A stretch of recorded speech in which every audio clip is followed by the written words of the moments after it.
During a Senate hearing, Secretary of State Marco Rubio explained that the United States had made several attempts to persuade Venezuelan leader Nicolas Maduro to step down voluntarily in order to prevent the current crisis.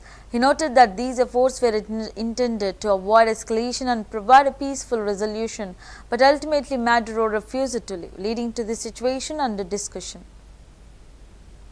We made multiple attempts to get Maduro to leave voluntarily. And to avoid all of this, because we understood that he was an impediment to progress. You couldn't make a deal with this guy.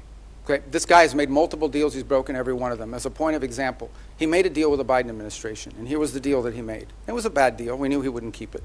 He made the following deal. Pardon my nephews, his nephews, who were convicted narco traffickers, convicted already and serving time in jail. Pardon them.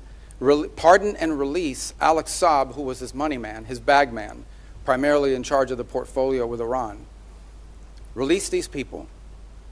He, in turn, agreed to release some political prisoners, which he did. Many of them were subsequently exiled or rearrested, and that he would hold free and fair elections, which he did not. In fact, he basically disqualified Maria Corina Machado and any other candidate, and Edmundo Gonzalez ends up being the nominee for the opposition party simply because they forgot to ban him, and they forgot to put him on the ban list. And then despite that, he loses an election that everyone around the world recognizes an illegitimate election.